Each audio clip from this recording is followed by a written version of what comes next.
Se me perdió. Aquí ya lo vi. Ok. Bueno, muy buenas noches y disculpas por no habernos visto el viernes.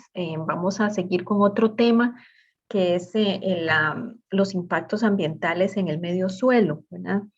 El pronóstico de impactos ambientales en el medio suelo. Recapitulando, esta sección del curso lo que busca es que ustedes tengan herramientas para poder pronosticar con mayor certeza los impactos que identifican, ya sea que los identifiquen por matrices, sea que lo identifiquen por listas de revisión, o sea, cualquier metodología que lo identifiquen, que procedan después al proceso de valoración. Pero para el proceso de valoración necesitamos entonces tener algunos datos un poquito más certeros. No siempre se logra porque los modelajes requieren información y no siempre se tiene. Y además porque hacen eventualmente muy complejo la evaluación ambiental. Sin embargo, para algunos temas específicos hay algunos modelos que quisimos enseñarles para que ustedes los tengan más claros.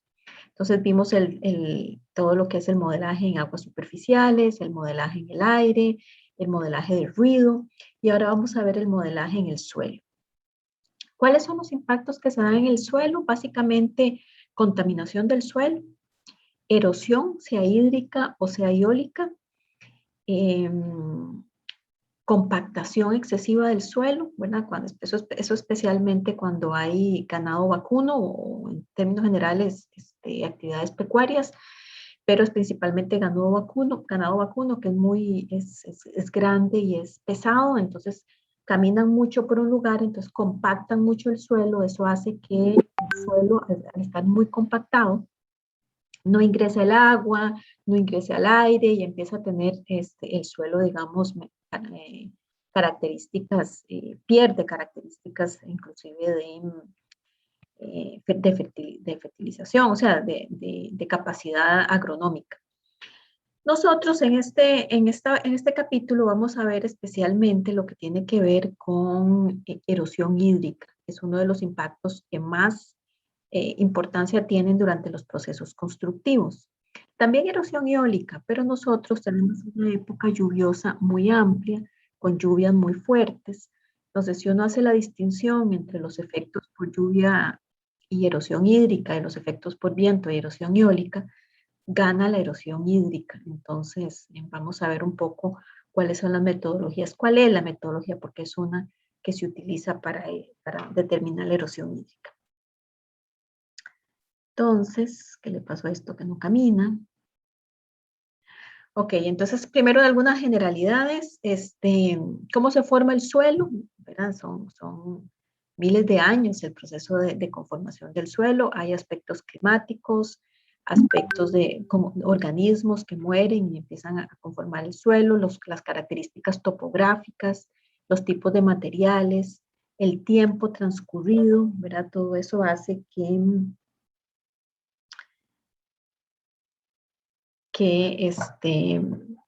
le da características especiales al suelo. Pero ¿por qué no quiere pasar esto? Entonces, dentro de los factores climáticos tenemos la lluvia, los vientos, la exposición al sol, las heladas, los vientos excesivos, ¿verdad? Todo esto, estos factores climáticos actúan sobre las superficies del suelo y desprenden materiales, desprenden minerales, que todo esto va conformando, de las rocas, que todo esto va conformando el suelo posteriormente. Hay factores relacionados con los organismos, especialmente plantas y animales que mueren y se descomponen y empiezan a formar parte de esa materia orgánica. Algunos inclusive de los organismos más bien contribuyen al ingreso de oxígeno, como son las lombrices, este tipo de organismos que perforan, por llamarlo de alguna forma, el suelo, ¿verdad? Y permiten entonces el ingreso de oxígeno a las capas inferiores del suelo. El pastoreo, les dije que más bien compacta demasiado el suelo, entonces hay factores relacionados con la materia orgánica. Principalmente la descomposición de los organismos en el suelo es muy importante y da condiciones especiales al suelo desde la perspectiva agronómica.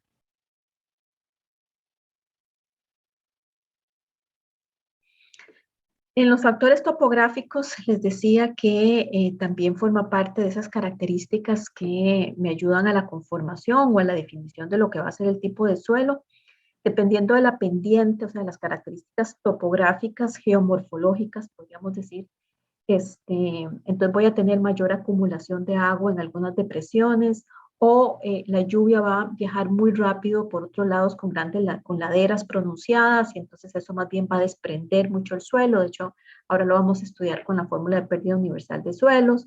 Entonces hay acumulación de materiales en ciertas partes, hay por lo contrario erosión y desprendimiento de materiales en otras partes.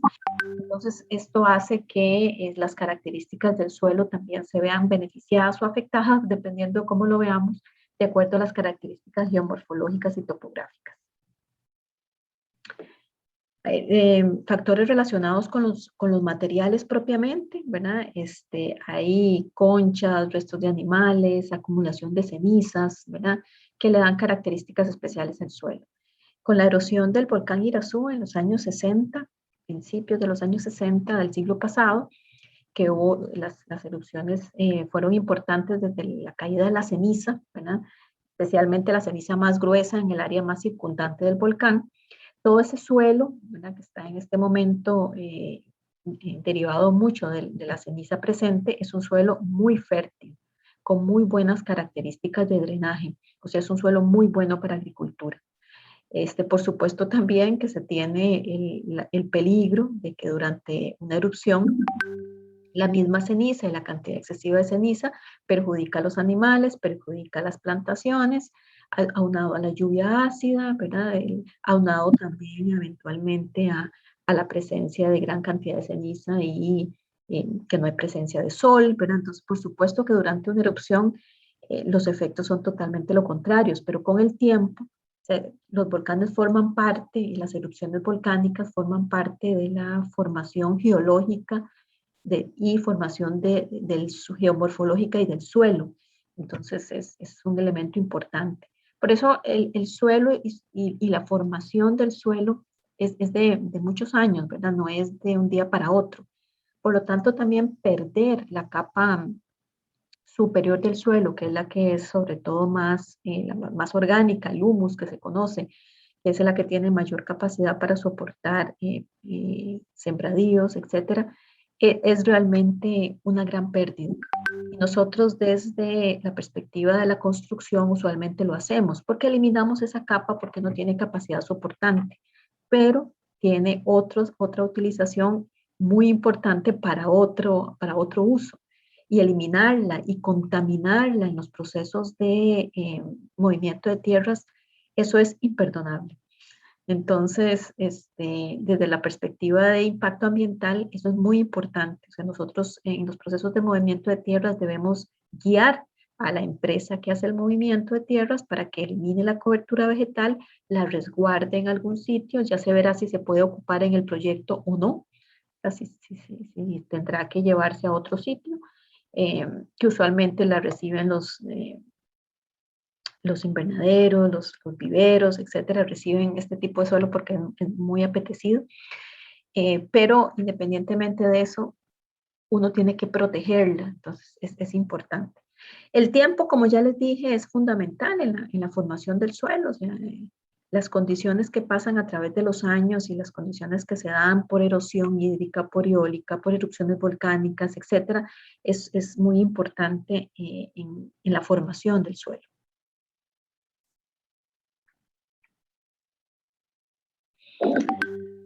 ¿Cómo se puede ver afectado el suelo? O sea, ¿cuáles pueden ser acciones de un proyecto que puedan afectar el suelo? Ya dijimos que afectación o impacto del suelo es o contaminación del mismo suelo, sea por alguna sustancia química, sea por un hidrocarburo, ¿verdad? O sea, que el suelo se contamine, o puede ser erosión eólica o erosión hídrica, pero también tenemos otros efectos como el hundimiento. Otros efectos como el hundimiento que se da, que potencialmente se puede dar en el suelo. ¿Por qué se producen hundimientos? Esto más desde la perspectiva más geológica. Cuando hay extracción de agua, de gas o de petróleo, ¿verdad? O sea, hay que tomar en cuenta que el espacio está ocupado. en el subsuelo, ¿verdad? El espacio está ocupado o por agua o por gas o por petróleo. En el momento en que se empieza a extraer ese volumen que estaba ocupando el agua, el gas o el petróleo, desaparece y entonces obviamente las paredes de esas áreas tienden a compactarse y eso produce hundimientos potencialmente, por supuesto. Ahí la explotación de áridos para la construcción también afecta el suelo, sobre todo desde la perspectiva geomorfológica. Elimina, por supuesto, cobertura vegetal y demás, pero lo que hace es tomar la roca que está presente en un sitio en particular y quebrarla, por eso se le llaman quebradores, quebrarla en diferentes tamaños para usos específicos, principalmente para hacer concreto o cualquier otro proceso constructivo.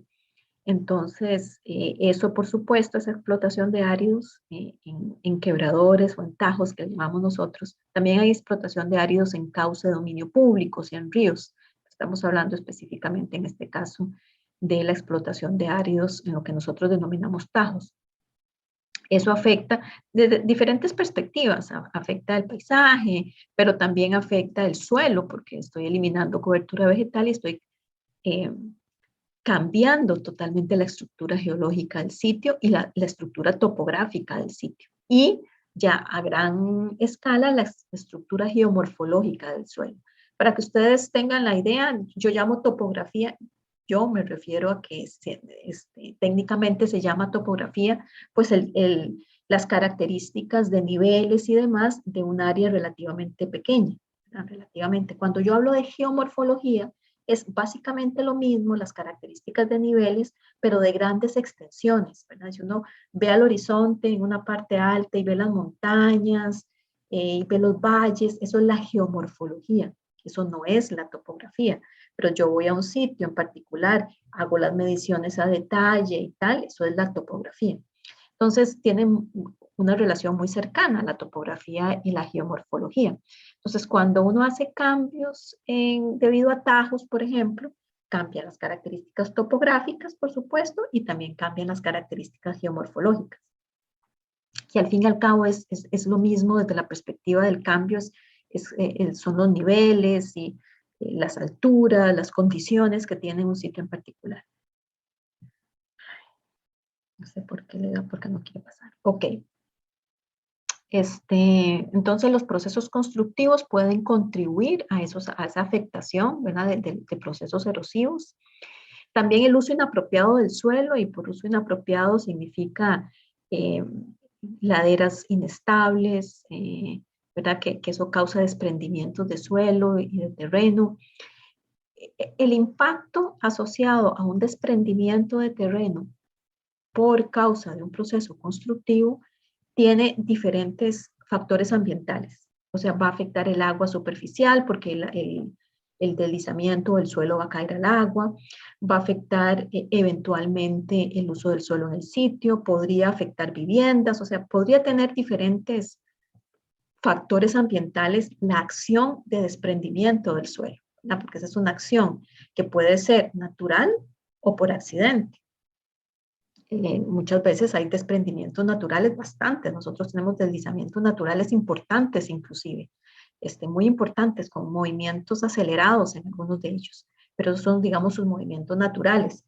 También puede ser por la acción de algún proyecto o alguna cosa que desestabiliza el suelo. Cortes que se hagan en carreteras es típico, ¿verdad?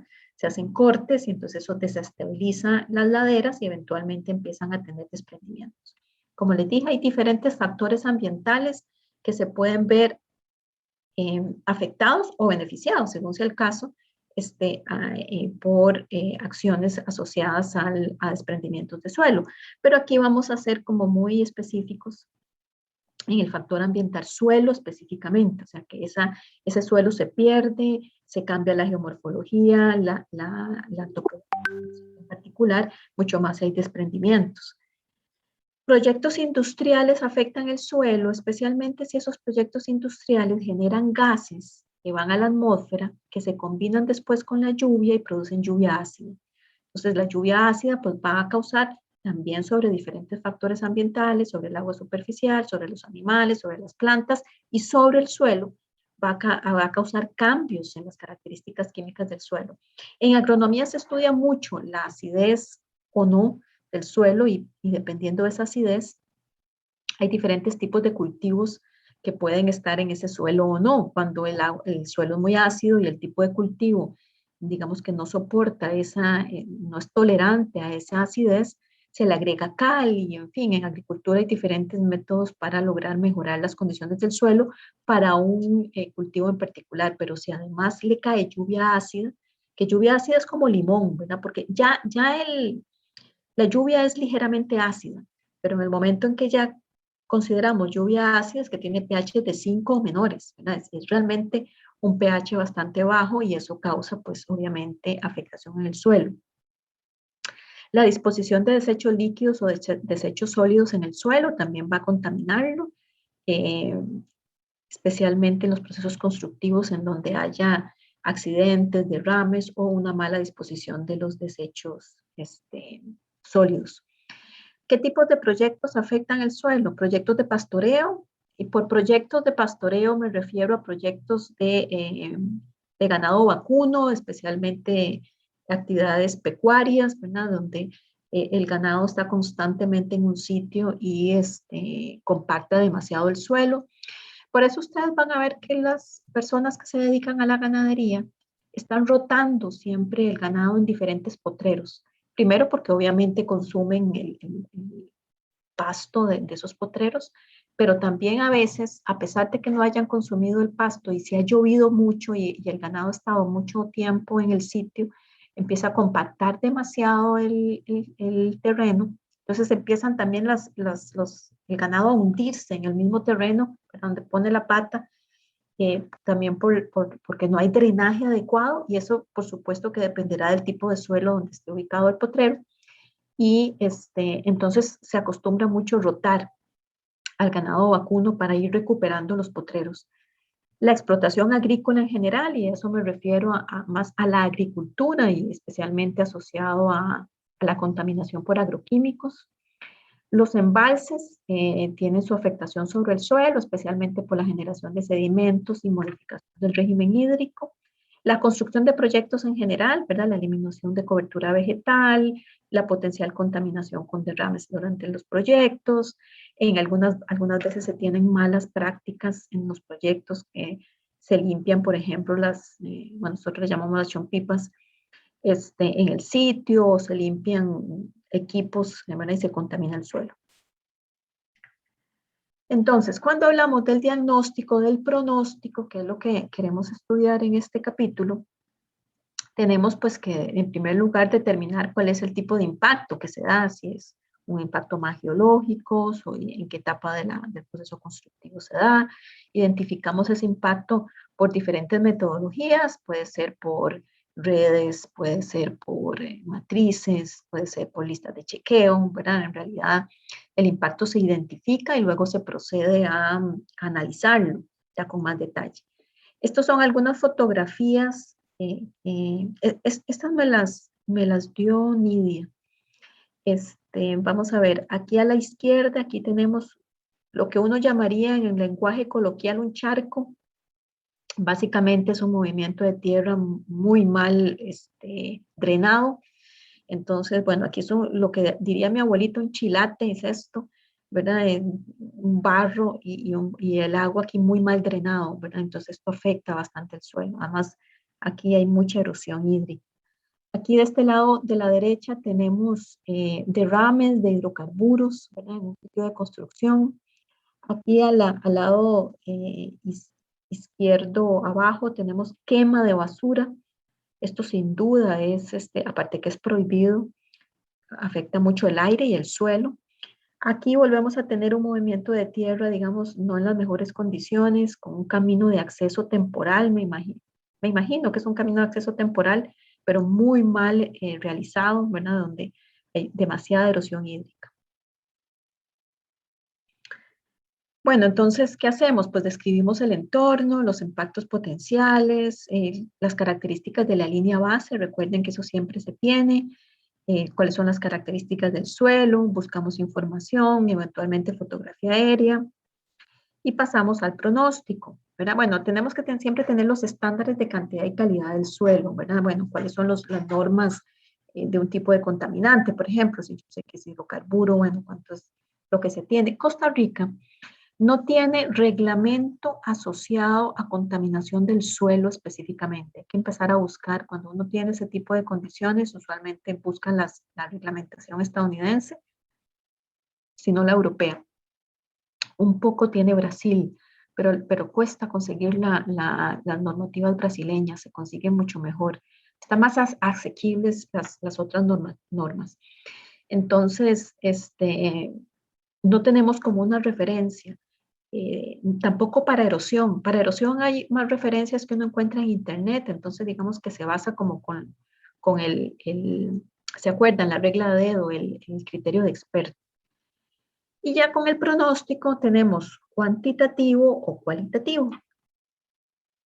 En forma cualitativa, ¿qué se hace? Pues se tiene información general con experiencia y conocimiento científico, algunos datos estadísticos y se correlaciona el proyecto a los impactos, especialmente datos similares. Entonces se dice, bueno, yo voy a tener, por ejemplo, una planta de producción de papel. Nosotros no tenemos plantas de producción de papel, ¿verdad?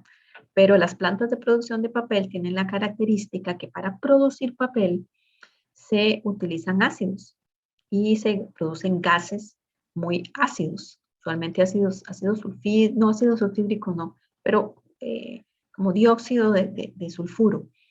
Y esos gases se combinan con la lluvia y se produce lluvia ácida en los alrededores de las plantas que tienen esos gases. Pero también hay otros productores de óxidos de sulfuro, como es el transporte, especialmente que utiliza combustible diésel. Entonces hay otras causas de que haya dióxidos de sulfuro en la atmósfera. Pero ya una industria en particular, ¿verdad? Que tiene características de fija, entonces es mucho más fácil identificar la lluvia ácida en un sitio alrededor de esa chimenea existente. Entonces se correlaciona la chimenea con la cantidad de dióxido de sulfuro que se produce con la lluvia ácida que cae en la zona. Entonces se tienen comparaciones y datos estadísticos similares y eso ayuda entonces a tener proyecciones sobre otras industrias, sobre otras condiciones, pero que tengo información. Entonces eso es más cualitativo. Es lo que llamarían en administración de negocios un benchmarking, ¿verdad? O sea, yo me correlaciono, busco información semejante que me ayude a tomar decisiones con base en proyectos similares. También se hace superposición de mapas, especialmente asociado a zonas, por ejemplo, voy a eliminar cobertura vegetal. Entonces, eso me ayuda con la superposición de mapas, pues puedo determinar pronósticos básicos, como las áreas afectadas, si ese suelo que va a estar ahí en particular ya deja de servir para usos agrícolas, ¿verdad? Puedo inclusive ver el tema de las pendientes, ¿verdad? Cómo me va a quedar el proyecto. Tengo la geomorfología sin proyecto y tengo la geomorfología con proyecto, pues cómo cambian las pendientes, cómo cambia eventualmente, cuáles efectos se van a dar desde la perspectiva hidrológica y desde la perspectiva de drenaje, las subcuencas, las cuencas, ¿verdad? ¿Qué cambios voy a tener en estas? Porque a veces se hacen este tipo de cambios y resulta que a una quebrada en particular, un río en particular, le llegaba una cantidad de agua que drenaba ahí. Al hacer el cambio geomorfológico ya no le llega y eso podría afectar a terceros. Entonces eso se observa bastante bien en los mapas, en la superposición de mapas. Entonces eso es una forma de analizarlo. Y luego está el pronóstico, que es el que vamos a ver en esta clase, que es el cuantitativo simple, que es específicamente para determinar la erosión hídrica producida en un sitio en particular y se hace a través de una fórmula que se llama la ecuación universal de pérdida de suelos. Ya que se le llama la ecuación universal porque resulta ser aplicada en cualquier lugar.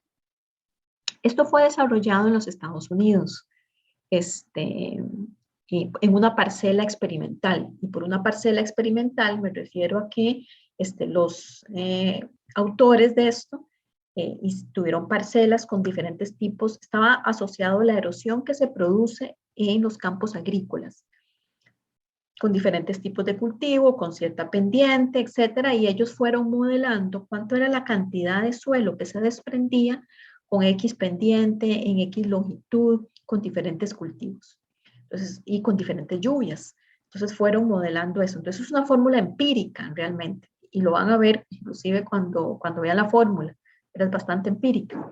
Pero bueno, fue de traducir esa condición real, ¿verdad? Con los datos que estoy, traducirlo a la matemática, ¿verdad? Traducirlo a un modelo que me diga matemáticamente cómo se comporta el suelo con cierta lluvia, cierto tipo de suelo, ciertos cultivos, cierta pendiente y cierta longitud. Eso es la fórmula de pérdida universal de suelos. Entonces, como el nombre lo dice, es universal, se ha aplicado en muchos países, es bastante, correlaciona bastante bien, pero recuerden que los modelos son esos, son modelos, nunca son exactos a la realidad.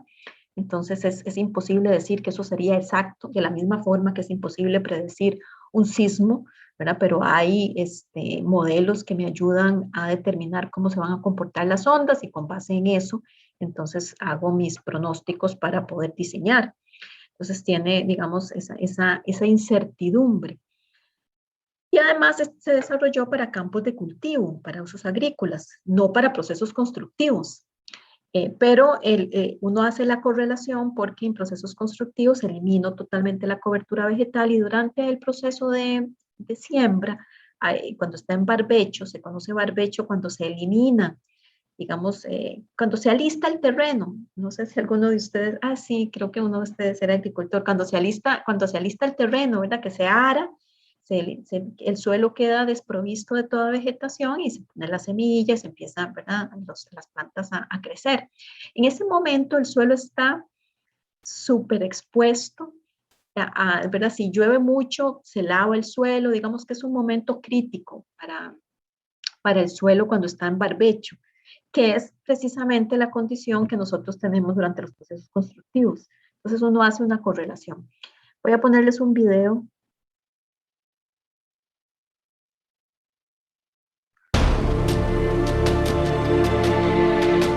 ¿Lo escuchan? ¿Lo escuchan y lo ven? Sí, claro. Sí, bro.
Bueno, la idea de este video es sobre todo concientizar sobre la problemática de la erosión del suelo, Pero que a veces nosotros desde nuestra área del ejercicio de la profesión, que somos profesionales en ingeniería civil, ¿verdad? Que somos los de la construcción principalmente, no estamos muy conscientes de lo que significa la erosión del suelo durante los procesos constructivos.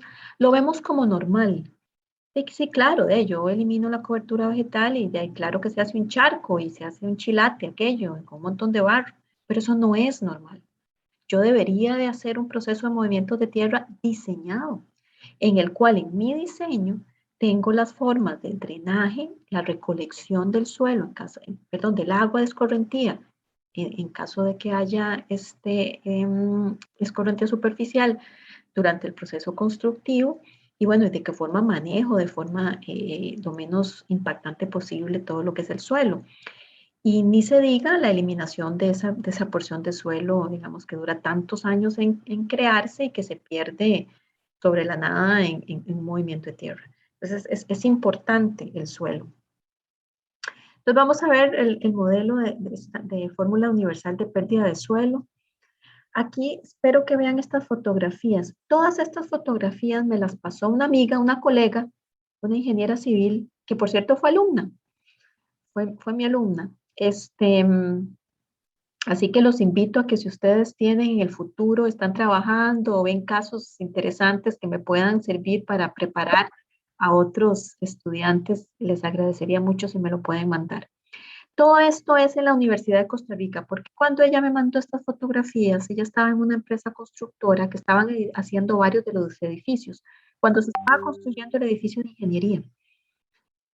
Yo creo que ya no estaba en el edificio de ingeniería, estaba en otros edificios que se estaban construyendo, pero se vino una lluvia importante. Entonces, aquí a la izquierda ven, ¿verdad? Aquí cómo se ve el suelo que va llegando con el agua de escorrentía superficial. Aquí en el centro se ve en este tubo este alcantarillado pluvial donde va cayendo, y aquí un poco se ve también.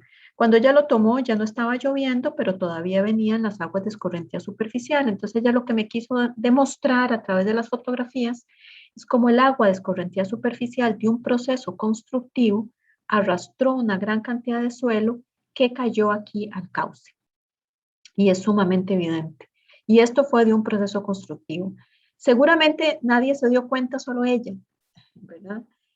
Pero el tema, y vuelvo a comentarles el tema de la ética ambiental. No tienen que ponerme una multa, no tienen que ir a regañarme, no tienen que meterme a la cárcel, ni tienen que abrirme un proceso ético o un proceso judicial. Es porque sé el valor del suelo, sé lo importante que es, sé la problemática que tiene esto sobre la contaminación, sé que eso va a ir a dar a los ríos y de los ríos al mar y causa un problema seriosísimo en los arrecifes. Sé que tiene todas esas consideraciones y por lo tanto evito que suceda. No porque nadie me va a hacer un parte, ni una multa, ni me van a meter a la cárcel, ni voy a dejar de ser profesional en ingeniería por eso. Es porque sé, porque estoy consciente, porque tengo ética. Si algo quisiera yo de este curso, que ustedes todos se llevaran, es esa conciencia y esa ética ambiental. Vamos a ver un video que tiene que ver con el modelo de la pérdida universal de suelos. Bueno, después de que Every pasen los vacation at a anuncios. Verbo home needs someone like you.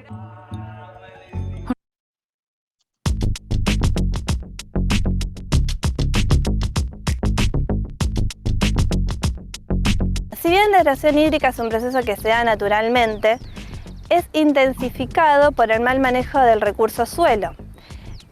Para que tengan idea, en Misiones hay estudios que registran que bajo una cobertura de selva natural se registran 3 a 7 toneladas de pérdida de suelo por hectárea por año.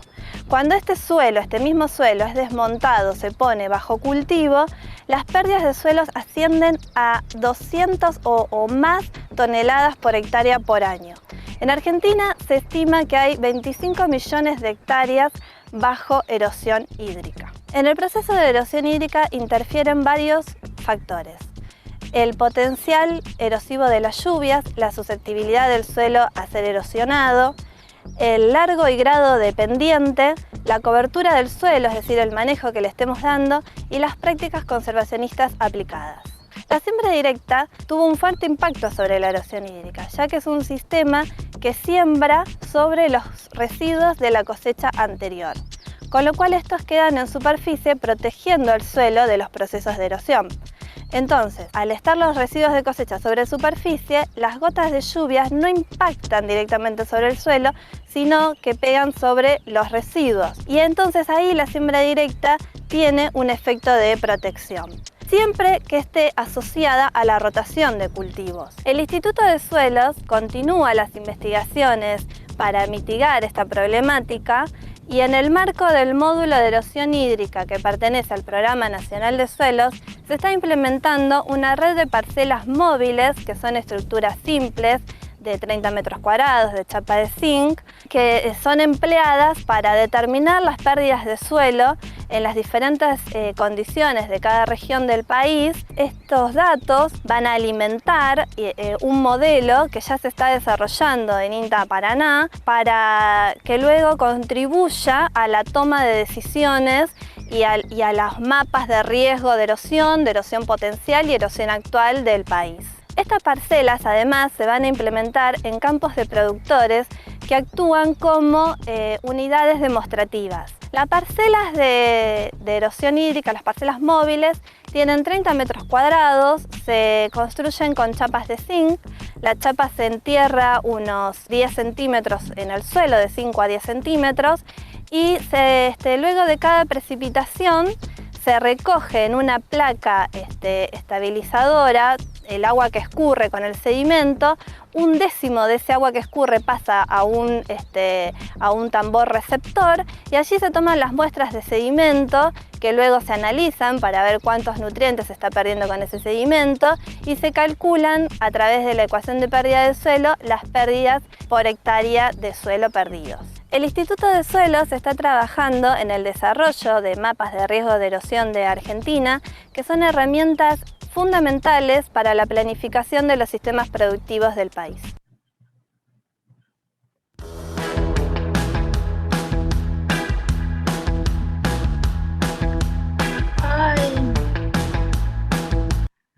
Ok, entonces, bueno, ese es un video que explica la fórmula de pérdida universal de suelos, pero vamos a verlo aquí con más detalle. USLE es el nombre que se le utiliza en inglés. Es un modelo que busca eso, pronosticar, predecir la cantidad de pérdida de suelo que se da por el escurrimiento del agua de escorrentía superficial, pues particularmente por escurrimiento, en áreas específicas, y especialmente por manejo de cultivos, que es prácticamente lo que el experimento, por llamarlo así, que están haciendo en Argentina. Se le conoce son Weismuller y Smith en 1978, que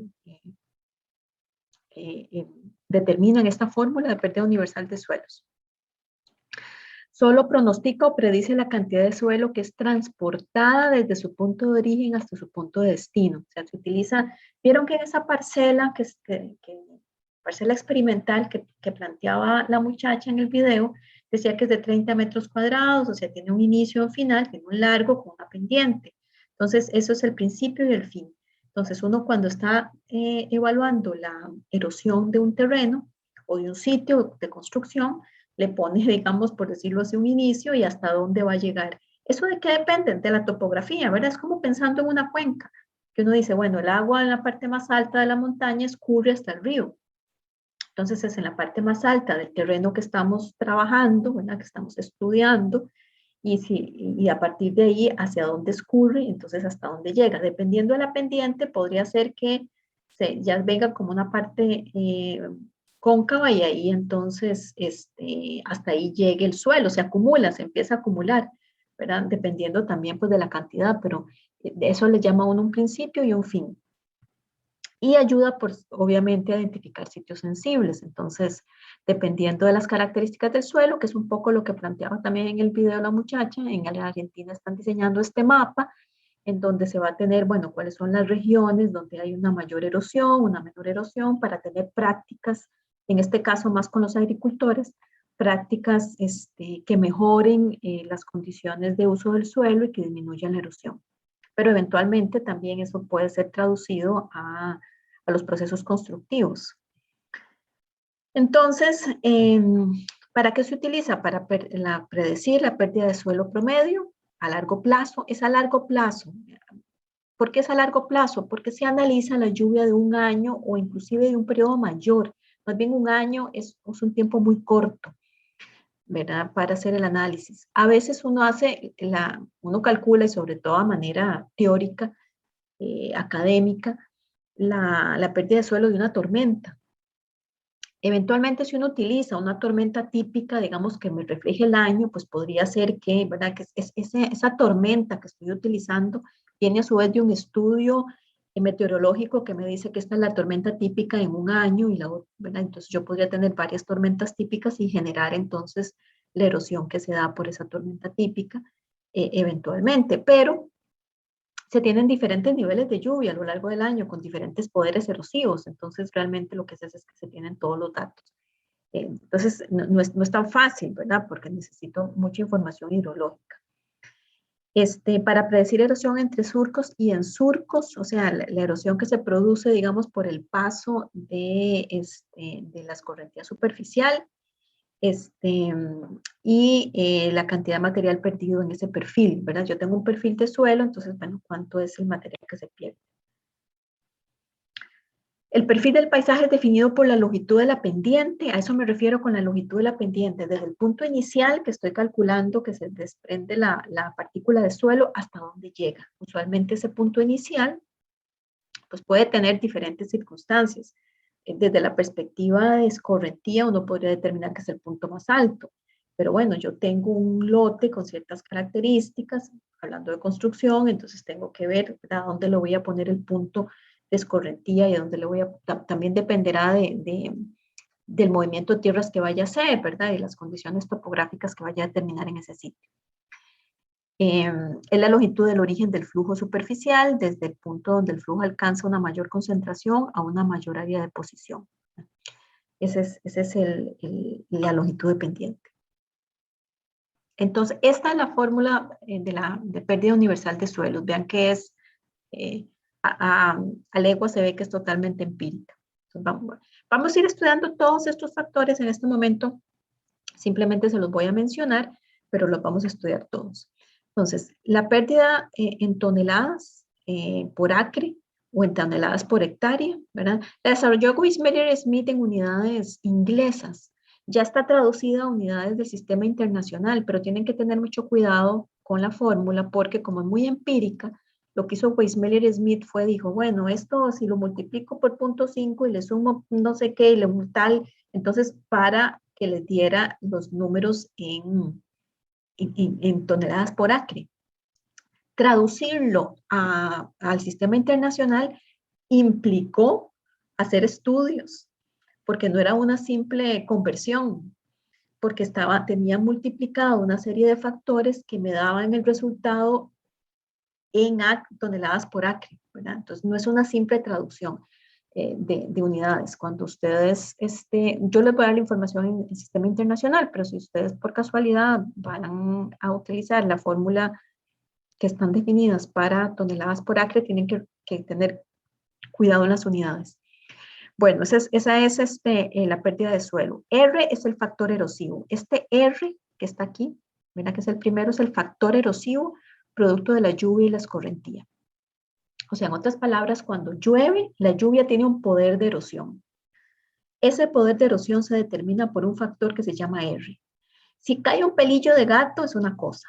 Si cae una lluvia más fuerte, con mayor intensidad durante un tiempo muy corto, o una lluvia, digamos, con una intensidad baja, pero durante un tiempo muy largo, ¿verdad? Todas esas características que puede tener la lluvia en intensidad, en tiempo, etcétera, es lo que se conoce como la capacidad de erosión que tiene la lluvia en sí misma. Y a eso se le llama el factor erosivo R. Luego tenemos aquí un factor que se denomina dependiente o factor de topografía, que considera dos características. Uno, la longitud de la pendiente y la otra, el grado, ¿verdad? La pendiente en sí misma. La longitud ya se los he explicado, desde el punto más alto al punto más bajo de posición. Esa es la longitud a la cual voy a estudiar la erosión. Y la pendiente es la pendiente, ¿verdad? O sea, ¿cuál es la pendiente que tiene ese suelo? Entonces, eso se le llama factor de topografía. Es muy importante. ¿Por qué? Porque estamos hablando de la erosión que se produce por la escorrentía superficial. Y es muy intuitivo y muy fácil de entender que entre más pendiente haya, pues más rápido va el agua, ¿verdad? El agua se sopla en pendientes muy pronunciadas. Y cuando va soplada el agua, arrastra, tiene un poder erosivo mucho mayor. La velocidad, ¿verdad?, que adquiere el agua en pendientes mayores tiene una capacidad de arrastre mucho menor que cuando no es así. Entonces, la longitud, y también si es una longitud muy corta o una longitud muy larga. Entonces, ese factor es fundamental. Luego hay otro factor que es el factor K, que es el de erodabilidad del suelo. Ese es exclusivo del suelo. Pues dijimos que la lluvia tiene una capacidad de erosión y eso me lo va a definir el factor R. La pendiente y la longitud, eso va a afectar también la erosión. El otro tema es el tipo de suelo, ¿verdad? Hay suelos que con solo volverlos a ver se desprenden y suelos que no. En erosión eólica es muy fácil recordarlo porque cuando uno está en la playa y se viene un viento, la arena, bueno, no lo deja uno ni ver y es una cosa terrible. Ese suelo es súper erosivo desde la perspectiva eólica, ¿verdad? Eólica, no hídrica.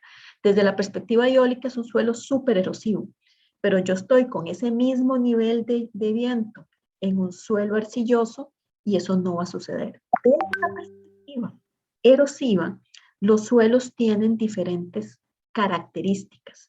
Hay unos que son más erosivos, hídricamente hablando, por erosión hídrica, y otros que no. Entonces, eso es lo que se conoce como el factor de erodabilidad. Entonces, tengo la capacidad que tiene la lluvia para erosionar, tengo las características propias del suelo, y eso depende mucho de la capacidad de desprendimiento. Porque, ¿qué es erosión? Erosión es el desprendimiento de una partícula de suelo de la masa, ¿verdad? Se desprende. Entonces, esa capacidad de desprenderse me lo da el factor K, de erodabilidad.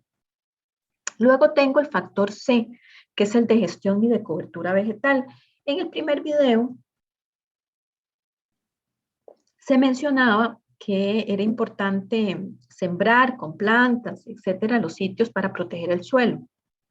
También es súper fácil de entenderlo.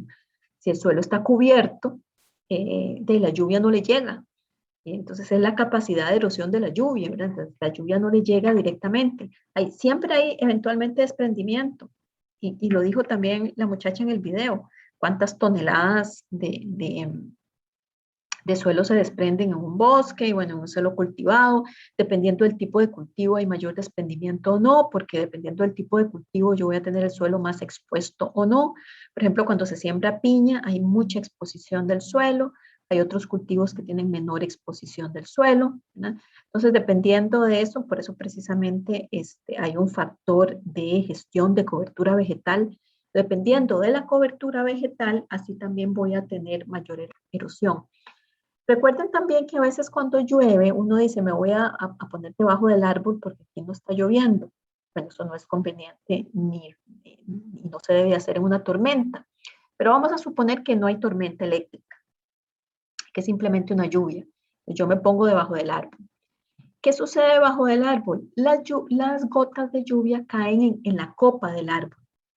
Y ellas entonces empiezan, siempre caen al suelo, por supuesto, pero la copa del árbol es la que se lleva la mayor energía cinética de la lluvia.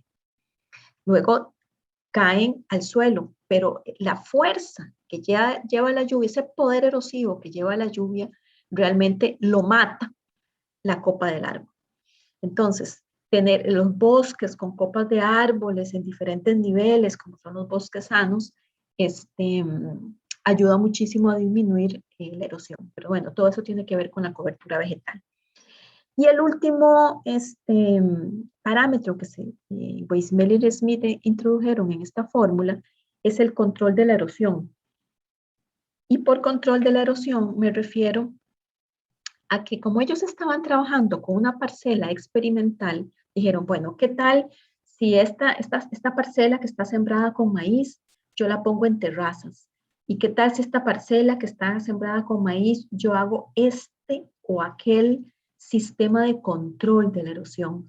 Como cuán bueno sería ese control para evitar la erosión. Estos esquemas de control de la erosión están pensados en actividades agrícolas. Realmente para nosotros, para el sector construcción, lo que nos sirve es eventualmente el terraceo, porque nosotros podemos construir en terrazas, básicamente. Pero es un factor más que se toma en cuenta si existe algún método de control de la erosión, entonces eso hace que obviamente la pérdida de suelo sea menor. Entonces ya les expliqué el factor R, que es la capacidad de la lluvia para erosionar el suelo. Y esta es la definición. Parece una definición confusa, pero realmente no lo es. Voy a leerla primero así como textual y luego se las explico. Se define como la suma del producto de la energía total de la precipitación por su máxima intensidad en 30 minutos para todos los eventos importantes de precipitación en un área durante un año promedio. Entonces, bueno, la suma de, primero pensemos que es una suma de la energía de la precipitación por su máxima intensidad en 30 minutos. ¿Por qué la suma? Porque tengo que ver todos los eventos importantes durante un año. Entonces, voy a quedarme primero con un evento. Entonces, tengo que calcularle, un evento es una lluvia, ¿verdad? Tengo que calcular la energía de esa lluvia y multiplicarla por la intensidad que tuvo esa lluvia, la máxima intensidad que tuvo esa lluvia en 30 minutos. Tengo que buscar en 30 minutos cuál fue la máxima intensidad. Y ahí me está diciendo que lluvias menores a 30 minutos tienen un muy bajo poder erosivo, prácticamente no tienen, y las está desechando la fórmula, ¿verdad? Pero entonces, ¿y por qué la suman? Porque en el año llueve varias veces, entonces la tormenta 1 más la tormenta 2 más la tormenta 3, etcétera, etcétera, etcétera. Esas tormentas, o sea, ¿qué sumo? Sumo la energía de esa tormenta multiplicada por la intensidad máxima en 30 minutos. Entonces, la tormenta 1 de cada uno de los meses, ¿verdad? Me da ese valor. Entonces, la erosión por gotas de lluvia se incrementa con la intensidad de la lluvia. Claro, ustedes se imaginan lluvias muy intensas, ¿verdad? Cuando uno dice, está lloviendo con ganas, ¿verdad? Es esa lluvia con una gran intensidad, de ahí uno sabe que está lloviendo fuertísimo. Es más, inclusive en los techos, si no tiene cielo raso y está cayendo en el zinc, prácticamente no se escucha porque tiene mucha fuerza la lluvia. Entonces, esa fuerza, esa energía, pues obviamente tiene mucha capacidad de erosión. Sin embargo, una lluvia suave pero prolongada puede tener la misma energía total, ¿verdad? Porque aquí estamos hablando de la energía por la intensidad máxima. Entonces, uno puede tener una energía, por inventar algo, de 10 de una tormenta muy corta y la misma energía en una tormenta larga porque me va contando las energías a lo largo de todo el proceso de lluvia. Sin embargo, las intensidades son menores.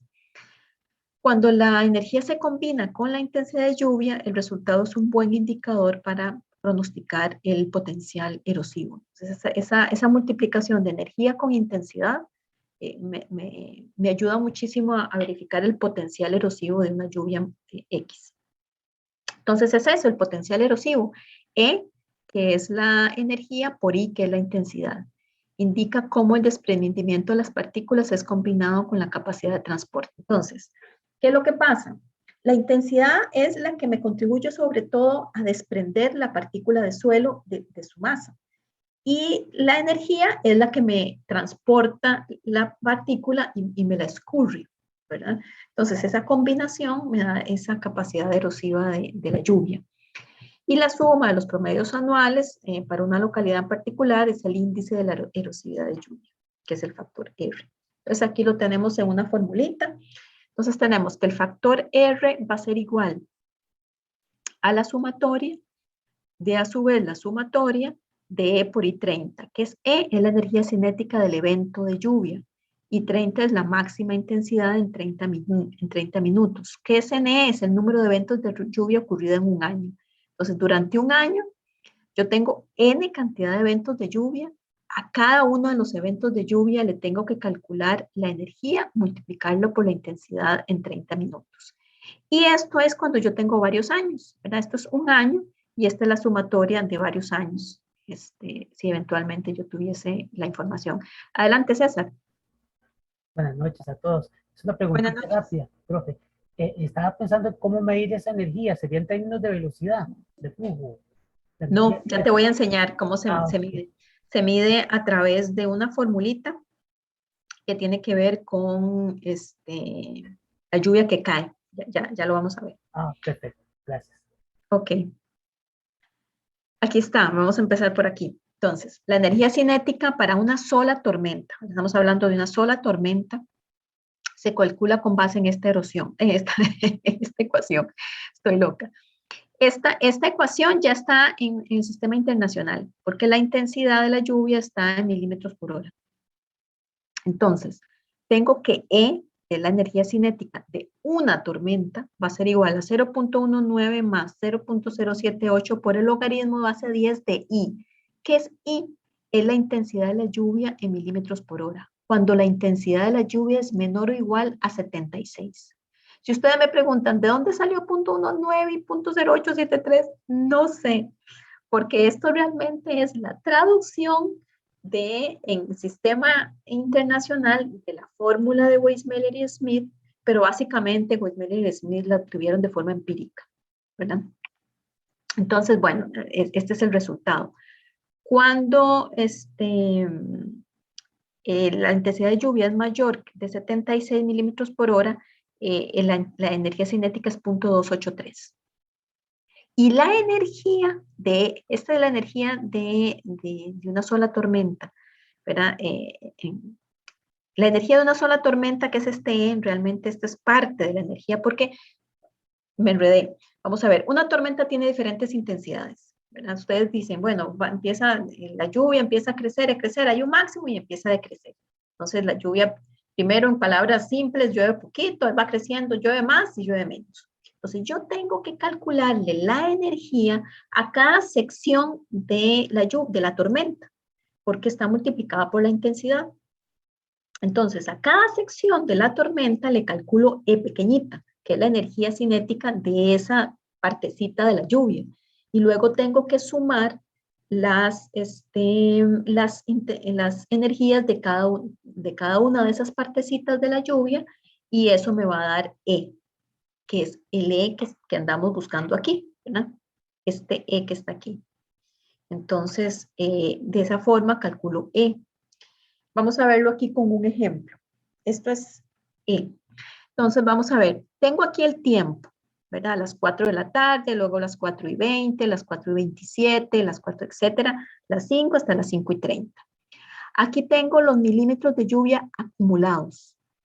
Aquí había 0, aquí hay 1, aquí habían 3, aquí 9 y así sucesivamente acumulados hasta 33. Entonces, aquí tengo la duración. De las 4 a las 4:20 son 20 minutos. De las 20 a las 27, 7 minutos. Y así sucesivamente voy poniendo cuánto es la duración de todas estas secciones de lluvia. Y aquí es cuánto llovió. ¿Verdad? Aquí llovió milímetro, aquí está acumulado, entonces 3 menos 1 me da 2, 9 menos 3 me da 6, y así sucesivamente. Entonces aquí me dice, en 20 minutos llovió 1 milímetro. En 7 minutos llovieron 2 milímetros. En 9 minutos llovieron 6 milímetros y así sucesivamente para cada uno. Aquí tengo la máxima, ven, en 14 minutos fueron 18 milímetros que llovieron. Entonces aquí tengo, digamos, cada uno de las cantidades de lluvia en las diferentes secciones, ¿verdad? Ustedes imagínense las secciones de la tormenta. Aquí calculo la intensidad. Yo me imagino que ya ustedes lo vieron en hidrología, cómo calcular la intensidad. Pero la intensidad de la lluvia es lo que llueve en 60 minutos, ¿verdad? La cantidad de lluvia en 60 minutos, esa es la intensidad. Aquí llovió 1 milímetro en 20, 1 en 20, X en 60 minutos. Entonces, la intensidad es igual a 3. Aquí llovieron 2 milímetros en 7 minutos.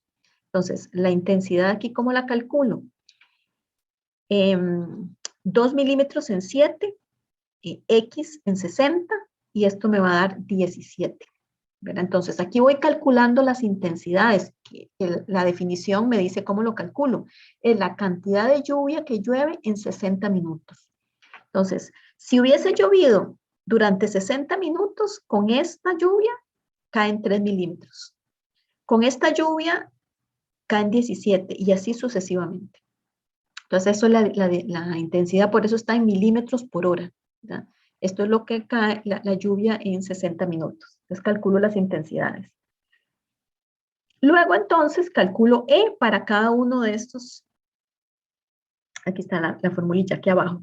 Entonces, E para cada uno de estas secciones de la tormenta. Entonces, cada uno multiplicado, bueno, es toda esta fórmula multiplicada por el logaritmo base 10 de I. Entonces, aquí tengo que I es 3, 17 y así sucesivamente. Entonces, aquí calculo el valor de E para los diferentes valores de la tormenta. Y luego, lo que tengo es que calcular la intensidad de la tormenta para cada una de esas secciones. ¿Y cómo se calcula? Se calcula como E por la cantidad de lluvia que cayó. La cantidad de lluvia que cayó está aquí en esta otra columna, la cantidad de lluvia que cayó. Entonces, es E por la cantidad de lluvia es 0.16, aquí es 0.22 por 2, aquí es 0.25 por 6, y así sucesivamente obtengo entonces la energía, el incremento de tormenta en cada uno de las pequeñas secciones de lluvia. Entonces, ahora procedo, entonces ya aquí voy a tener el valor de E, porque es la suma de E mayúscula, porque es la sumatoria de todas estas, para una tormenta, por supuesto, aquí estoy trabajando con una sola tormenta. Entonces aquí tengo 8.59 como el valor de E mayúscula, que es esto que está aquí, ¿verdad? Aquí, solo que no tengo N tormentas, estoy trabajando con una sola tormenta y no tengo N años, estoy trabajando con una sola. Entonces, aquí todo esto, la suma desaparece y estoy con solamente esto. Entonces, aquí tengo, bueno, el valor de E, pero luego tengo que calcular, me vuelvo de nuevo, tengo que calcular la intensidad máxima en 30 minutos. Y eso se calcula así. Se debe buscar el intervalo de 30 minutos en donde llueva más intenso. Se asocia a ese periodo de tiempo la lluvia caída. Se determina la intensidad de esos 30 minutos y se calcula I30. Entonces vámonos a la tabla anterior. Se debe buscar el intervalo de 30 minutos donde llueve más intenso. Entonces, aquí tengo los diferentes intervalos, ¿verdad? Entonces aquí, primero que todo me voy a buscar los más intensos, ¿verdad? Como los más intensos. Entonces, por aquí tengo que 9 minutos, 9 más 14 son 22, 23, ¿verdad? 23. Y aquí tengo 7 más. Entonces, esto de aquí son 30 minutos. Entonces, estos tres son la intensidad máxima que cayó en estos 30 minutos. Aquí cayeron 40, aquí cayeron 77 y aquí cayeron 26. Entonces, estas son la intensidad máxima en 30 minutos. Entonces, ¿cuánta es la lluvia que cae? Esto es intensidad.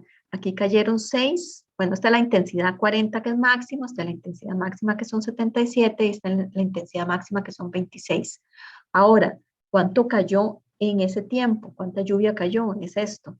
Con esta intensidad cayeron 6, con esta intensidad cayeron 18, con esta intensidad cayeron 3. Entonces, lo que cayó aquí fueron 18 más 3, 21 más 6, 27. Cayeron 27 milímetros.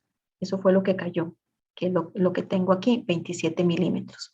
Ahora, ¿cuánto representan 27 milímetros en intensidad? 27 milímetros equivale a igual a 30, y cuánto equivale en 60 minutos, y es simplemente 54 milímetros por hora. Entonces, esta es la intensidad en 30 minutos. Voy a repetírselos porque no estoy segura si lo expliqué con claridad. Entonces, para calcular I30, lo que tenemos que hacer es buscar la intensidad máxima. Me vengo para acá en la tormenta y digo, ah, mira, estos son los máximos valores. Voy a ver cuánto es el tiempo que cayó esto. Ah, cayó 9 minutos. Mira, este máximo cayó 14 minutos y este cayó 7. Aquí me suma 30 minutos. Perfecto. Estas son las intensidades máximas. Aquí en 9 minutos cayeron 6, en 14 minutos cayeron 18 y en 7 minutos cayeron 3. Entonces, sumo todo esto y me da la cantidad de lluvia que cayó en media hora. Y luego con este valor calculo la intensidad de la lluvia en 60 minutos. Y esos son los 54 milímetros por hora. Entonces, así se calcula I30. Ahora, para calcular R de una sola tormenta, ¿verdad? Porque aquí no estamos sumando varias tormentas, sino solamente una, es igual a 8.59, que es el valor que obtuvimos de E, por 54, que es el valor que obtuvimos de I30, y me da 463.8 megajulios por milímetro por hectárea por hora. Estas son las unidades del factor R. Aquí tenemos otro ejemplo para calcular el factor R. ¿Qué tengo aquí? Aquí tengo el tiempo a la izquierda. Tengo los tiempos a las 8:55, a las 9:25, a las 10, así sucesivamente. La tormenta terminó a las 11:20. Y aquí se acumularon 9.6, 9.8, etcétera, hasta acumularse en total 34.8. Aquí entonces tengo que entre las 8:55 y las 9:25 son 30. Entre las 9:25 y las 10 son 35 y así sucesivamente voy teniendo los tiempos, ¿verdad? De la lluvia. Posteriormente, entonces, tengo cuánto cayó. Aquí cayó 9.6, aquí es 9.8 menos 9.6 y así sucesivamente para calcular la cantidad que cayó en estos minutos. Luego, entonces, calculo la intensidad. 9.6 en 30 minutos, ¿cuánto en una hora? 0.2 en 35 minutos, ¿cuánto en una hora? 9.7 en 15, ¿cuánto en una hora? 9.6 en 15, ¿cuánto en una hora? 5.7 en 50, ¿tanto en una hora? Entonces, estas son las intensidades para esta cantidad de lluvia que cayó en esta cantidad de minutos que cayeron. Luego, entonces, aplico la fórmula para cada una de estas intensidades y calculo el valor de E, ¿verdad? Que es esta formulita que ya habíamos visto. Aquí abajito está. Esta que está aquí, E igual a 0, 1, 19, etcétera, etcétera. Entonces, esa es el valor de E para cada uno de estos intervalos de lluvia con estas intensidades que tenemos aquí. Y luego, entonces, calculo el valor de E multiplicado por la cantidad de lluvia. 0.23 por 9.6, 0.08 por 0.2, 0.26 por 9.7 y así sucesivamente, para tener aquí la cantidad, la energía total, y eso me va a dar 8.32 al sumar. Ahora tengo que calcular I30, entonces me voy a buscar cuál es la intensidad de lluvia máxima. Entonces me doy cuenta que estas son las cantidades de lluvia máxima. Me doy cuenta que eso sucedió en 15 minutos y esto también en 15 minutos. Eso quiere decir que estas son las cantidades de lluvia, 9.7 y 9.6, que voy a utilizar para calcular el I30. Entonces, 9.7 más 9.6 es lo que llueve en 30 minutos. ¿Cuánto llueve en una hora? Y esto entonces me va a dar el I30. Me da, bueno, aquí 9.7 más 9.6, en 30, 0.64 milímetros por minuto. Bueno, aquí está por minuto, aquí son 38.6. Ah, es que están por minuto. Sí, mira, aquí están por minuto. Pasarlos. Entonces me dan 38.6 en una hora. Entonces, esto que está aquí es E30, R, que va a ser E, que es este 8.32 acá, por el I30, que es, ya lo calcula, 38.6, y eso me da 321.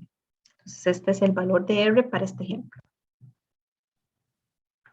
Esta es una clasificación del valor de R, ahí les puse la fuente, simplemente para uno tener una idea de los valores de R y cuán impactantes o cuán erosivos son. Entonces, muy bajo menores de 500. Entonces, estos valores que nosotros tenemos aquí de 300 y este otro de 400 son valores bajos. Aquí estamos hablando de una sola tormenta, ¿verdad? Entonces, tiene valor muy bajo.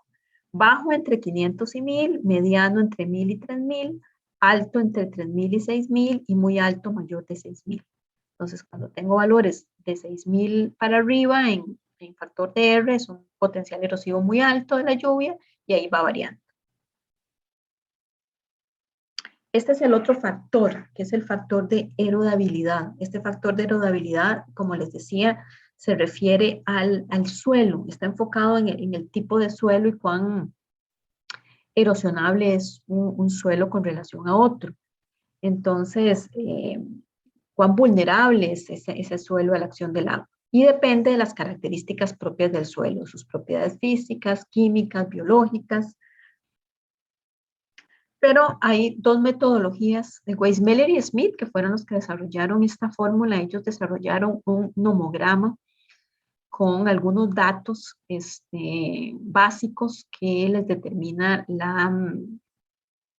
la capacidad de erodabilidad de un suelo en particular. Más adelante, estos otros señores, Kirby y Morgan, en 1980, desarrollan otra metodología, digamos, con menores datos, pero es menos preciso el valor que se obtiene de erodabilidad en el caso de esta otra metodología. Entonces, aquí esta es la fórmula de, o sea, los valores para Kirby y Morgan. Entonces, vean, aquí tengo lo que tengo la textura del suelo, que arcilla arenosa, que arena muy fina, que arcilloso, que limo, ¿verdad? Entonces, aquí tengo las diferentes texturas del suelo. Aquí tengo aquí tengo los valores de porcentajes, ¿verdad? Que pueda tener esa textura del suelo, un 2%, etcétera. Y con eso entonces calculo los valores de erodabilidad, que aquí me los da, de 0.021, qué sé yo, los diferentes valores de erodabilidad. Entonces, esto es una fórmula rápida para poder determinar los valores de erodabilidad, sin embargo, no es muy precisa. Y este es el factor K que desarrolla Weismuller y Smith. Esta es la fórmula, también tiene un nomograma. Entonces, el factor de erodabilidad va a ser igual a todos estos números, 1 entre 7, 5, bueno, todo esto ni se los voy a leer, pero está en función de la materia orgánica, del porcentaje de materia orgánica que tenga el suelo, lo que ellos denominan un código de estructura del suelo, lo que ellos denominan un código de permeabilidad del suelo, esta S y esta P son esos códigos, y M es el producto de las fracciones del tamaño de las partículas primarias, o sea, el producto de las fracciones de porcentaje de limo más porcentaje de arena fina multiplicado por 100 menos el porcentaje de arcilla. Esto es cómo se calcula el factor de erodabilidad. Hay un nomograma que es mucho más sencillo. Bueno, aquí vamos a ver los porcentajes. Entonces, ¿de qué depende la erodabilidad? Según Weismuller y Smith, ellos por supuesto que estudiaron los suelos, ¿verdad? Pero empírico. Hicieron el experimento que ustedes vieron en el video que estaban haciendo en la Argentina. Ese experimento, ¿verdad? Con diferentes tipos de suelo y entonces empezaron a ver cómo interviene el porcentaje de materia orgánica en la erosión. Si yo tengo un suelo con mucho porcentaje de materia orgánica, ¿se erosiona mucho, sí o no? ¿Cómo interviene el limo y la arena fina en la erosión hídrica, ¿verdad? Estamos hablando. Esos porcentajes de arena fina y de limo, ¿cómo intervienen en la erosión? ¿Cómo interviene el porcentaje de arena que yo tengo en el suelo? Entonces, materia orgánica, limo y arena fina y arena son las características más importantes del suelo para ser erosionado. Y luego hay un par de características también importantes. Una es la permeabilidad, porque ustedes se imaginarán que si el agua se infiltra, no escurre. Por supuesto que hay un momento en que ya está el suelo saturado y empieza a escurrir, pero entre mayor capacidad de infiltración tiene, menor erosión tiene. Y un ejemplo también vuelve a ser la playa. ¿Verdad? Ustedes ven las olas y llega y tiene una capacidad de infiltración increíble, ¿verdad? siempre hay erosión en la playa y en algunas zonas bastante, ¿verdad? Hay toda unos estudios ambientales súper importantes con la erosión en las playas, pero la capacidad erosiva del mar es muy alta y aún así el suelo, que es poco erosionable, por sus características, la que es la arena, aún así se erosiona. Pero entonces, la cantidad de materia orgánica, la cantidad de limo, la cantidad de arena fina y la cantidad de arena, eso es importante para determinar cuán erosionable es el suelo. La permeabilidad, cuánto se infiltra, también es importante. Y lo que se denomina por Weismeller y Smith la estructura del suelo. Y por estructura del suelo, ¿qué se entiende? Muy fina, granular o masiva. Vean que son conceptos inclusive como muy generales, ¿verdad? Recuerden que todo esto se hizo bajo la tesitura de cultivos, ¿verdad? Se estaba trabajando con cultivos. Entonces es muy granular el suelo, es muy fino la granular, es muy masivo, ¿verdad? Entonces, esas son las características que le denomina Weismeller y Smith a la estructura del suelo.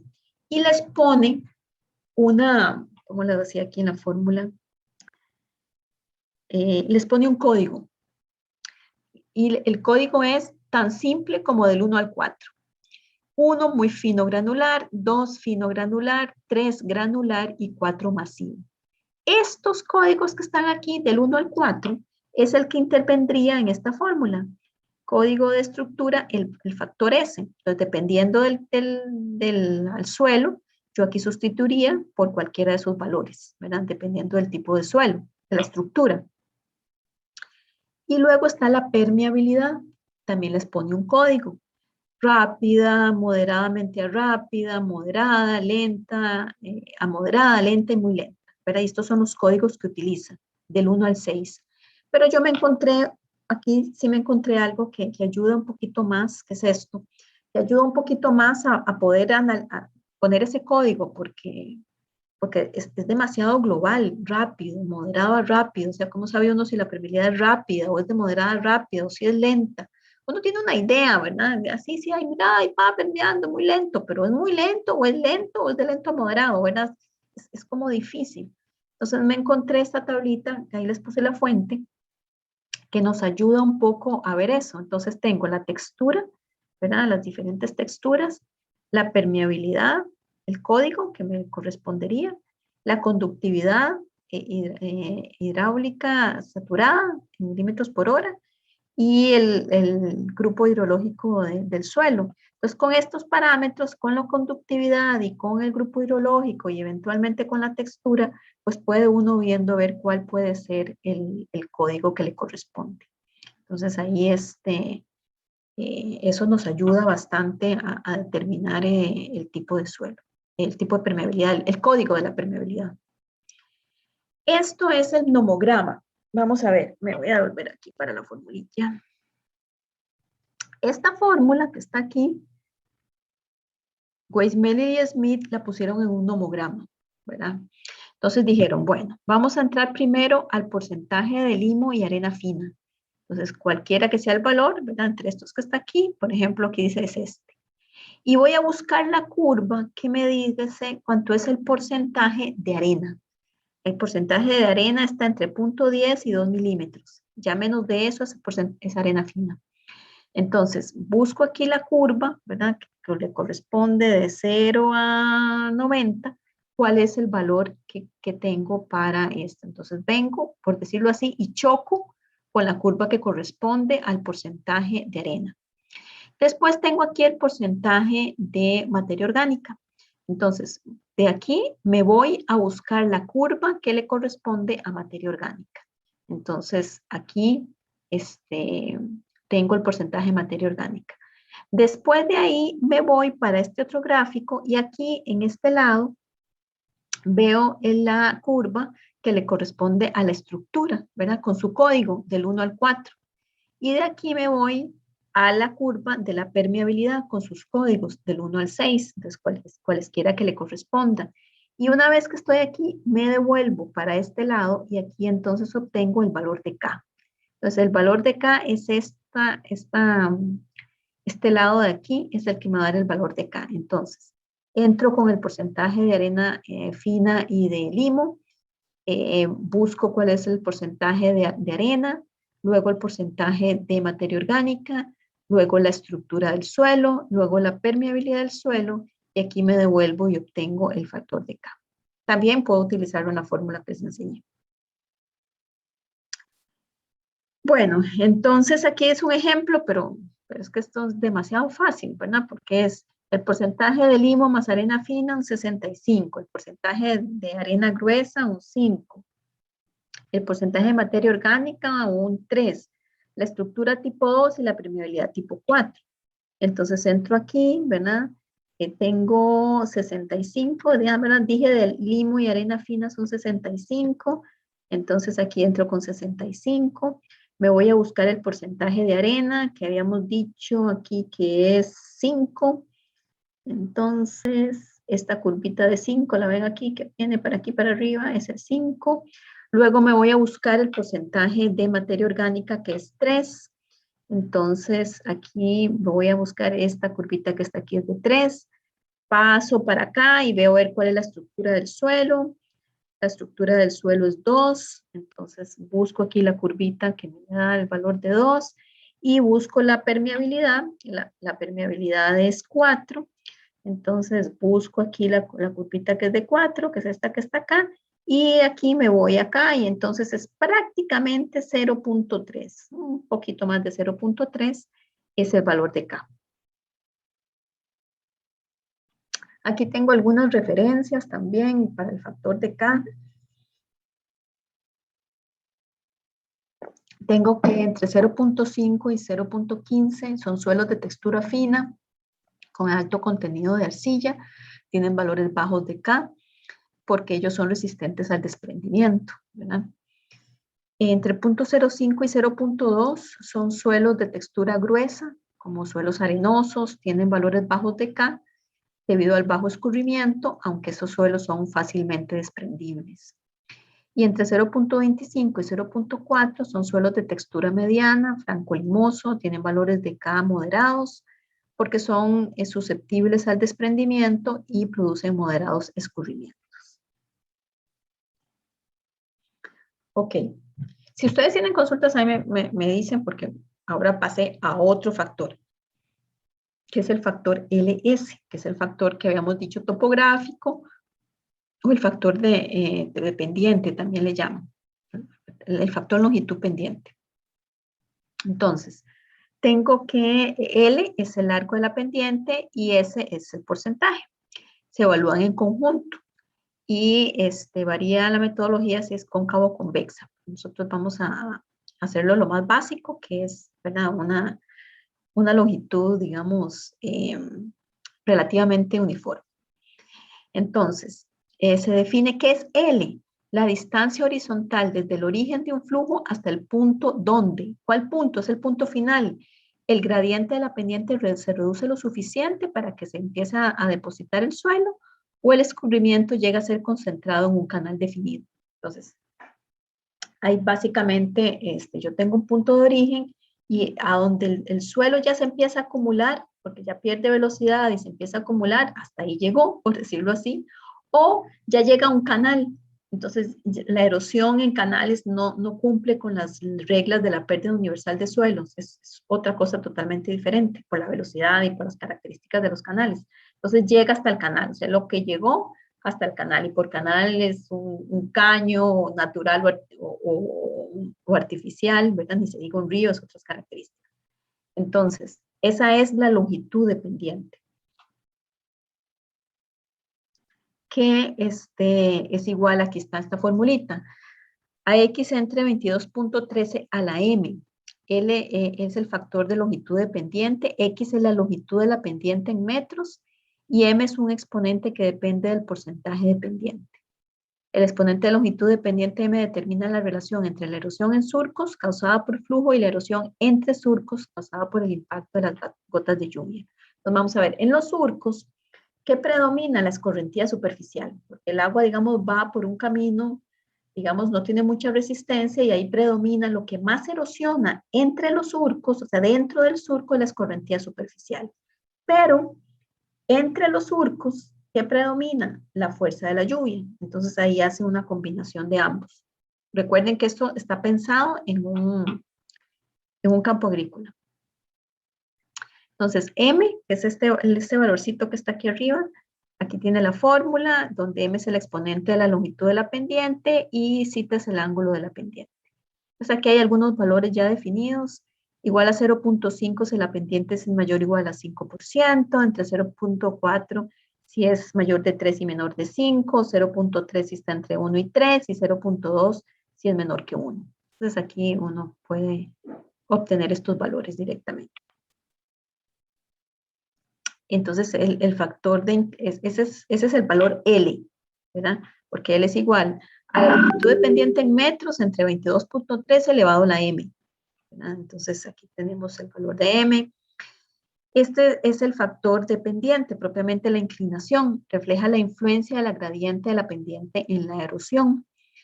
Y obviamente ese potencial aumenta conforme mayor sea la pendiente.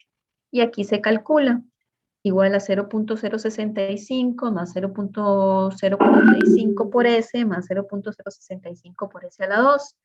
¿Y qué es ese? Ese es el gradiente en porcentaje. Entonces, así se obtiene este factor S. Al final, el factor LS, ¿verdad?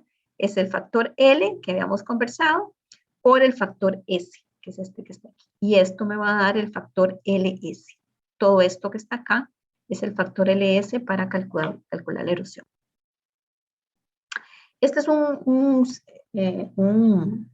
gráfico, ya no lo dije, un gráfico que hicieron Weismuller y Smith para calcular el factor LS, ¿verdad? Entonces el factor LS, aquí está en unidades inglesas, está en pies X, y esto que está aquí está en porcentaje. Entonces entro aquí, busco el porcentaje y me voy para acá y aquí calculo y aquí me da el factor LS, ¿verdad? El factor LS es adimensional, entonces no tengo problema, pero aquí tengo que tener claro que aquí entro con X, este valor de X que estábamos hablando en pies. Ok, ese es el factor LS, ¿verdad? Esta es la formulita para calcular el factor LS. Esto es el factor C, que habíamos hablado que es la cobertura vegetal. Entonces, el factor C es usado para reflejar ese efecto de la cobertura vegetal porque es muy importante en la erosión. Está basado en un concepto de una desviación estándar. Vamos a ver, se tenía el cultivo de maíz y se tiene el cultivo de pasto y se tiene el bosque, entonces se calcularon, o sea, se midieron, porque eso fue realmente una medición en campo. Siempre que les digo eso, se acuerdan del video donde se veía ahí el experimento. Entonces, midieron en campo cuánto la erosión con una cierta siembra y con otra y con otra. Pero hay una desviación estándar, ¿verdad? Nunca es exacto. Entonces, el factor C está basado en ese concepto de desviación estándar, siendo el estándar un área bajo condiciones de barbecho. Entonces, yo tengo las condiciones de barbecho que es sin ninguna cobertura vegetal y a partir de ahí tengo esa desviación para cada uno de los diferentes tipos de cultivo. Se mide como una pérdida de suelo distribuido en el tiempo y para las condiciones estándar el valor es igual a 1. Entonces aquí hay tablas, se utilizan tablas para diferentes tipos de cultivos o de cobertura. Entonces suelo desnudo es igual a 1, que es barbecho, o en el caso nuestro un proceso constructivo cuando eliminamos la cobertura vegetal. Y aquí van diferentes valores, bosque o matorral, pradera, algodón, ¿verdad? Diferentes, veamos aquí tengo piña, de 0.2 a 0.8 y así sucesivamente, los diferentes valores que puedo tener de acuerdo a la cobertura. Vuelve a ser otra tabla, solo que aquí tengo un poquillo más está en inglés, un poquillo más de tipos de cultivo, entonces se los puse aquí y aquí están los valores. Esta es otra tabla, pero esta está referida a bosque principalmente, con pasto permanente, ¿verdad? En un bosque. Entonces, aquí me dice el tipo, bueno, el tipo de altura del canopy. Vamos a ver, recuerden, me imagino que algunos de ustedes ya lo hicieron en los canopy en alguno de los lugares que hay aquí. Canopy es dosel en español. La palabra en español de la traducción de canopy es dosel. ¿Qué es el dosel? El dosel son las copas de los árboles que están a diferentes alturas en un bosque, ¿verdad? Y hay árboles más altos, árboles más bajos, ¿verdad?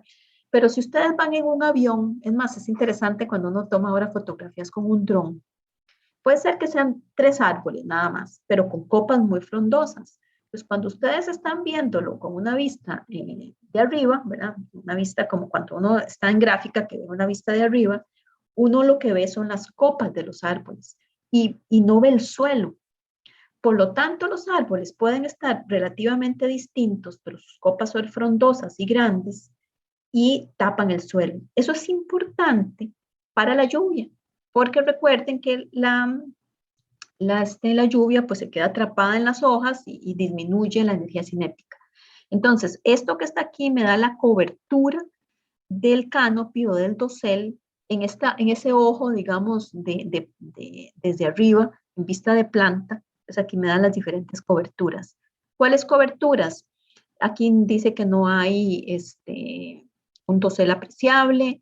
Aquí dice que tengo alturas, pequeños arbustos de 0.5 y aquí, ¿verdad? Me da diferentes características.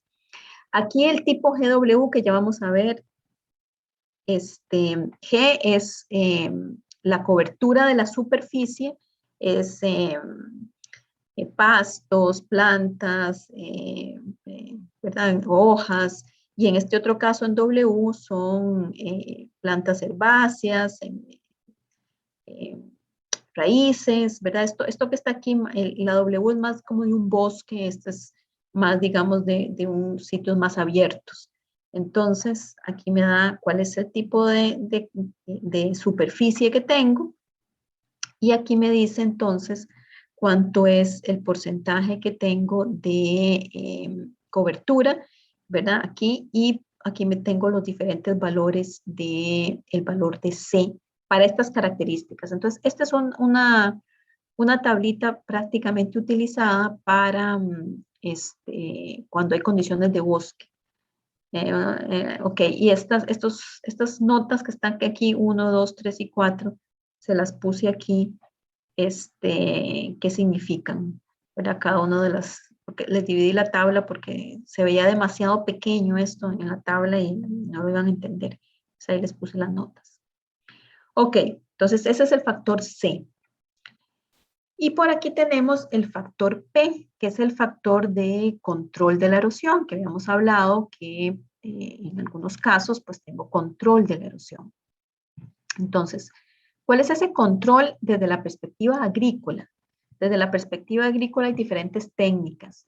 Una es el cultivo en contorno. O sea, no hago terrazas, sino que yo voy sembrando en los contornos de la ladera, ¿verdad? No siembro en este sentido, sino voy sembrando en los contornos de la ladera de forma tal que evito la erosión.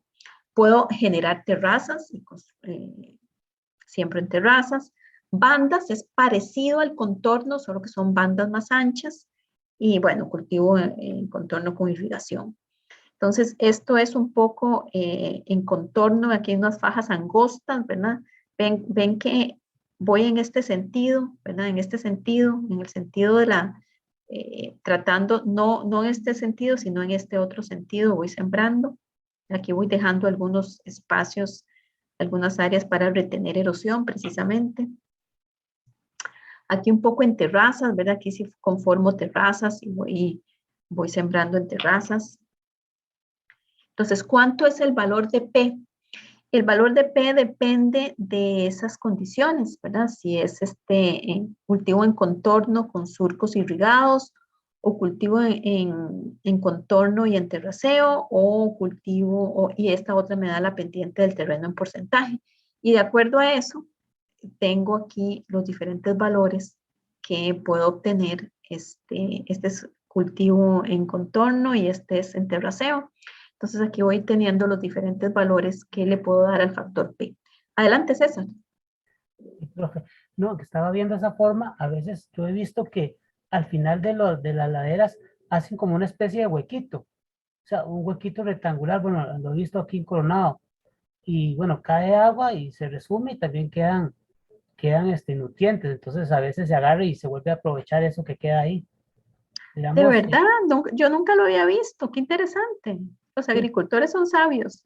sí, vieras que sí, sí lo he visto, ya lo han dejado de hacer porque aquí casi ya no hay agricultura, pero sí, antes lo hacían en los cafetales, o sea, donde venía la ladera, ¿verdad? Esa barrera que tú estabas explicando, se hacía un huequito, entonces obviamente cae agua y se infiltra. Y de los nutrientes que caen, se vienen por el agua, también cae ahí, entonces se vuelven a aprovechar. Una opción ahí de aprovechamiento que es interesante. Todavía puede Sí, y aplicar. además no llega a los ríos, se resume ahí. Qué buena idea. Nunca lo había visto. Al menos en Cartago no lo he visto y en Cartago hay mucha erosión. La siembra de papa, cebolla y todo eso deja mucho el suelo desnudo. En la parte norte, que es donde yo vivo, hay mucha erosión, de hecho. Es uno de las cuencas que más erosión tiene y se nota mucho en el embalse de Cachí, precisamente, porque es la cuenca del Reventazón. Correcto. Bueno, Yo he visto que no lo han vuelto a usar, por eso me extrañó, me extraña porque pienso que es algo muy útil y no se ha vuelto a usar de veras.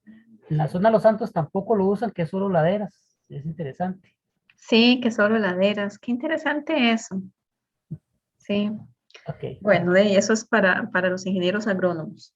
Ok, aquí hay algunos valores de la fórmula de pérdida universal de suelos, como para tener algunas referencias.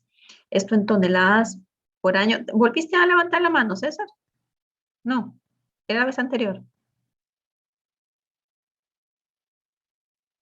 Hola, César, ¿me escucha?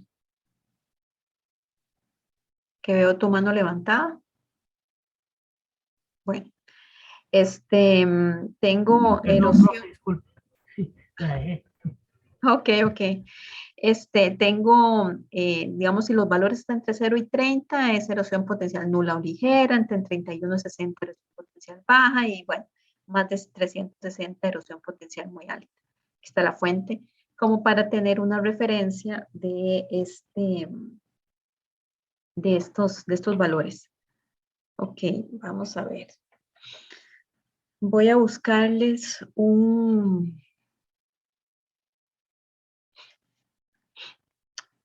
otra presentación, que es un ejemplo.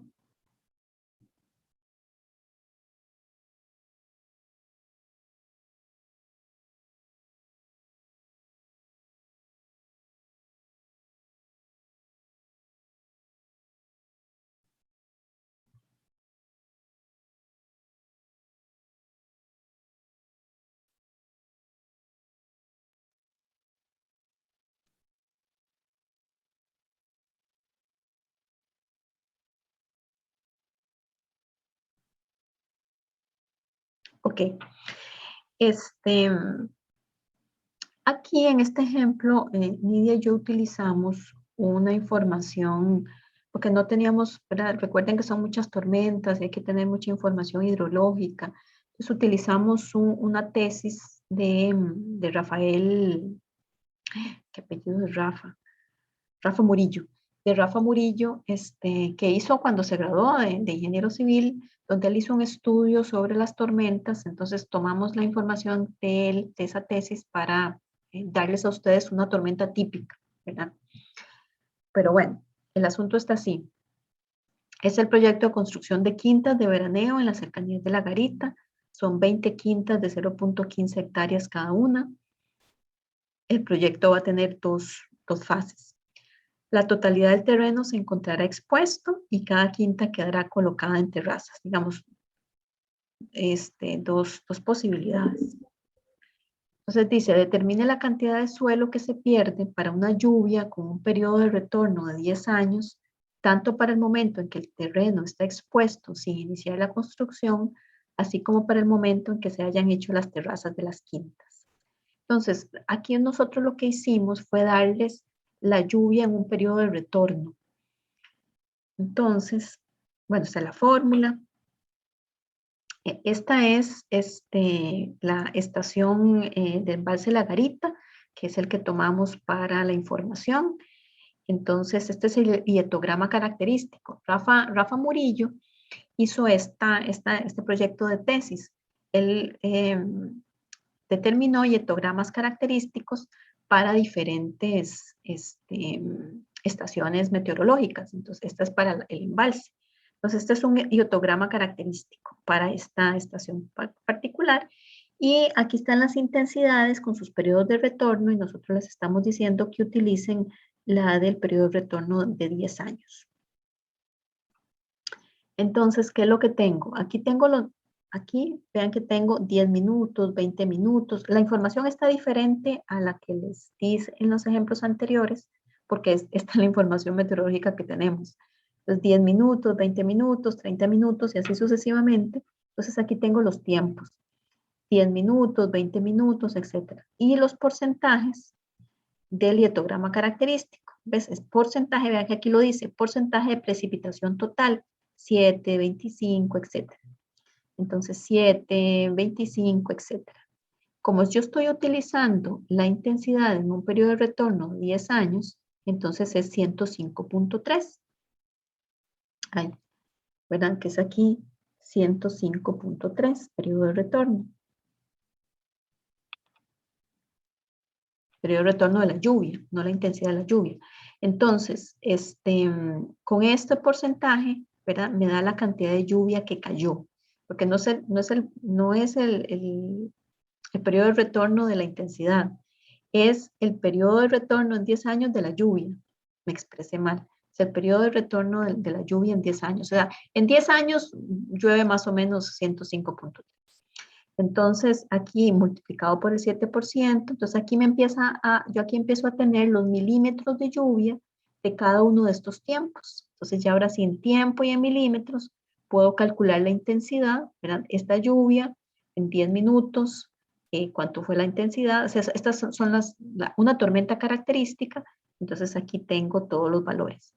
Aquí calculo el valor de E, que ya sabemos cuál es la fórmula, multiplicándolo por cada uno de los I de las intensidades. Aquí entonces multiplico el valor de E por la cantidad de lluvia caída, que en este caso es 7.3 y así sucesivamente, y aquí hago la sumatoria, ¿verdad? Ahora tengo que calcular el I30, entonces empiezo a buscar cuál es una de las intensidades más altas y me doy cuenta que aquí esta es la intensidad más alta. Que conste que esto fue mera casualidad, porque nosotros escogimos este dietograma y nos dio que precisamente la intensidad máxima se da en 30 minutos. Yo no tengo que hacer nada, ya lo tengo. Esta es la intensidad máxima, bueno, esto es en 30 minutos, ¿y cuánto es en 60? Pues voy a hacer 86.3. Y esto me multiplicado por el valor de 27, me da el valor del factor R, que son 2.384. Entonces, esta lluvia tiene este poder erosivo. 2.384, vean que es grande, ¿verdad? Es mayor, porque estamos hablando de una lluvia característica en periodo de retorno de 10 años.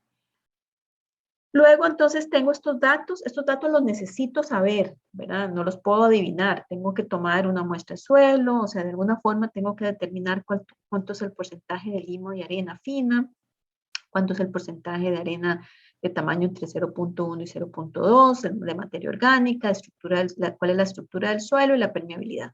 Nosotros les estamos aquí dando las características, vamos a utilizar el monograma de acuerdo a estas características.